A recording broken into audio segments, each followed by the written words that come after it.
भारतीय संविधान के मौलिक अधिकार, हमारे लोकतंत्र की एकदम बुनियाद। पर सच बताइए, क्या इनके अनुच्छेद नंबर याद रखने में थोड़ा सिरदर्द होता है?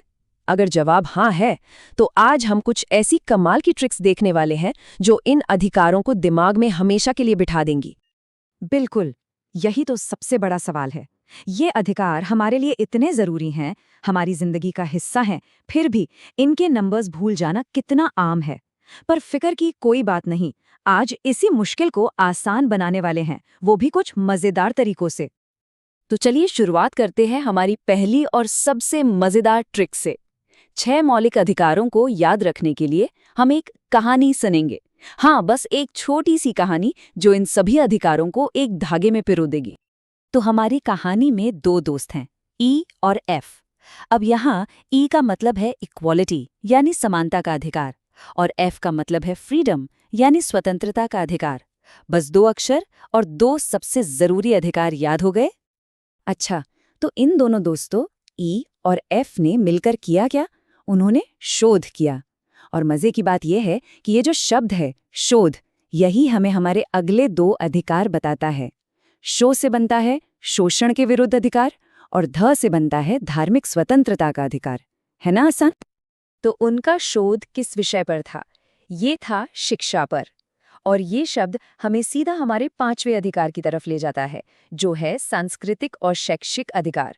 देखिए कहानी कितनी आसानी से आगे बढ़ रही है। तो एक बार फिर से पूरी कहानी को जोड़ते हैं। ई और एफ ने शिक्षा पर शोध किया। ई से इक्वालिटी, एफ से फ्रीडम, शो से शोषण के विरुद्ध अधिकार, ध से धार्मिक स्वतंत्रता और शिक्षा से शैक्षिक अधिकार। और हाँ, एक छठा अधिकार भी है जो इन सबकी रक्षा करता है। उस पर हम थोड़ी देर में आएंगे। तो कहानी ने हमें एक फ्रेमवर्क तो दे दिया। अब समानता के अधिकार के जो अनुच्छेद हैं, यानी आर्टिकल 14 से 18, उनको याद रखने के लिए हम एक तस्वीर का इस्तेमाल करेंगे। एक ऐसा विजुअल ब्लूप्रिंट जो दिमाग में एकदम छप जाएगा। जरा सोचिए कि एक इंसान का चित्र बना हुआ है। अब इस चित्र का हर एक अंग हमें समानता के अधिकार के एक एक अनुच्छेद के बारे में बताने वाला है, आर्टिकल 14 से लेकर 18 तक। चलिए इस चित्र को ऊपर से नीचे देखते हैं। सबसे ऊपर क्या है? सिर, जो सबका एक समान है। ये है हमारा आर्टिकल 14, कानून के सामने सब बराबर। फिर आती है आंखें, जो बिना भेदभाव के सबको एक जैसा देखती हैं। ये है आर्टिकल 15।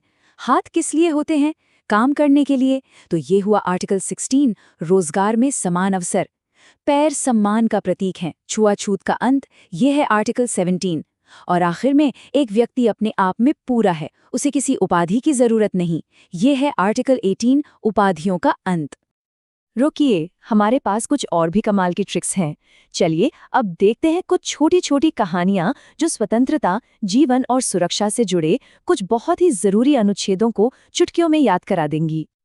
आर्टिकल 19 है स्वतंत्रता का अधिकार। अब इसे याद रखने का सबसे आसान तरीका क्या है? भारत को स्वतंत्रता यानी फ्रीडम कब मिली? 1947 में। बस उस साल का 19 याद रखिए और आर्टिकल 19 हमेशा याद रहेगा। फ्रीडम मतलब 19। अब बात करते हैं आर्टिकल 20 की। इसके लिए ना 20-20 क्रिकेट मैच को याद कर लीजिए। जैसे एक बल्लेबाज को एक बार आउट होने पर दोबारा बैटिंग का मौका नहीं मिलता, ठीक वैसे ही आर्टिकल 20 कहता है कि किसी भी व्यक्ति को एक ही अपराध के लिए 2 बार सजा नहीं मिल सकती। 20-20 मतलब बस एक मौका। अगला है आर्टिकल 21, जो जीवन के अधिकार से जुड़ा है। इसे याद रखने का एक बहुत ही मजेदार तरीका है। भारत में पुरुषों के लिए शादी की न्यूनतम उम्र क्या है? 21 साल, जिसे अक्सर लोग कहते हैं एक नया जीवन शुरू करना। तो 21 साल की उम्र मतलब जीवन का अधिकार। और चलिए इसी कहानी को आगे बढ़ाते हैं। मान लीजिए 21 साल में जीवन शुरू करने के ठीक अगले साल यानी 22 की उम्र में वो व्यक्ति किसी मुसीबत में पड़ जाता है और उसे गिरफ्तार कर लिया जाता है। तो आर्टिकल 22 उसे गिरफ्तारी से सुरक्षा का अधिकार देता है।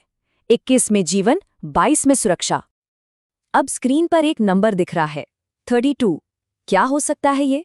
ये हमारे सबसे जरूरी अधिकारों में से एक का रक्षक है। जैसे हमारे मुंह में 32 दांत होते हैं जो हमारे मुंह की रक्षा करते हैं, ठीक उसी तरह आर्टिकल 32 हमारे सभी मौलिक अधिकारों की रक्षा करता है। ये हमें संवैधानिक उपचार का अधिकार देता है। मतलब अगर हमारे अधिकारों का हनन होता है तो हम सीधे सुप्रीम कोर्ट जा सकते हैं। 32 दांत, अधिकारों की सुरक्षा। तो हमने ये सारी ट्रिक्स देखी, लेकिन ये सब याद रखना इतना जरूरी क्यों है? क्योंकि ये अधिकार सिर्फ कानून की किताबें भरने के लिए नहीं है, ये हमारे संविधान की धड़कन है। ये पक्का करते हैं कि हर नागरिक सम्मान और आज़ादी के साथ जी सके। तो आज की इस विश्लेषण से जो सबसे मुख्य बातें निकल कर आती हैं वो ये हैं कि आसान कहानियां, विजुअल मैप्स और रोजमर्रा की मिसालें हमें सबसे मुश्किल जानकारी को भी आसानी से याद रखने में मदद कर सकती हैं। और सबसे जरूरी बात, आर्टिकल 32 इन सभी अधिकारों का सुरक्षा कवच है। अनुच्छेद 32 भारतीय संविधान का हृदय और आत्मा है। इस विश्लेषण को हम इसी शक्तिशाली विचार के साथ खत्म करते हैं। ये अधिकार सिर्फ पाठ्य पुस्तकों के लिए नहीं है, बल्कि हमारे लोकतंत्र की जीती जागती आत्मा है, और इनकी रक्षा करना हम सभी की जिम्मेदारी है।